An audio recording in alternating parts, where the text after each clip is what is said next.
She told me that we did and said that it was shelved right there while suggesting I was too stupid to remember. Her husband gave me an apologetic look. You want a man to help you? No problem. When will clock in soon? This happened 16 years ago. When I was about 20 years old, I was a department manager in a big box hardware store. People said I acted 25, but I didn't even look 18. As a young female, I saw my fair amount of sexual discrimination, but the worst always came from women. This is the story of one such woman. I managed the paint department. I had 3 associates who worked for me. They loved me as a boss because I bought them a department radio, took the shifts they didn't want. Worked Friday close and Saturday mid so my 2 younger guys could have time to have fun on Friday nights, and the older gentlemen took early Saturday mornings so they could sleep off their fun. In trade, I gave the older gentleman his ideal schedule. My team was awesome. One day I was in the department alone and the lady came up and asked me where she could find the 5-gallon oil-based primer. I let her know that my location didn't carry the 5-gallon size of that primer. She told me that we did and said that it was shelved right there while suggesting I was too stupid to remember. Her husband gave me an apologetic look.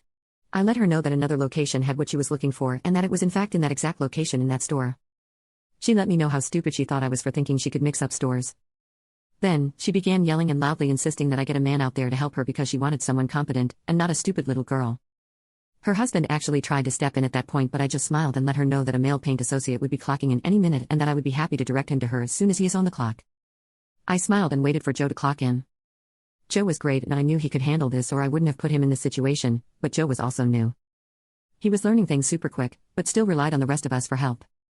When I saw Joe walking up, I quickly said that there was a customer who needed help. I let him know that she was upset and asked him to do his best to answer her questions. Joe walked up to the lady. She said, "Finally, a man." She asked her question, explained where the product should be, and waited. Joe calmly let her know that he had never seen us carry 5-gallon size of oil-based primer, but said he could check with the paint department manager. She was happy and loudly said she was happy to be getting some real help.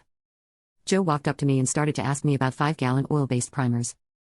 The lady quickly walked up and asked him what he was doing. He turned and said, "This is my manager. She runs this department." The husband laughed out loud, the woman stormed off, and I bought Joe lunch.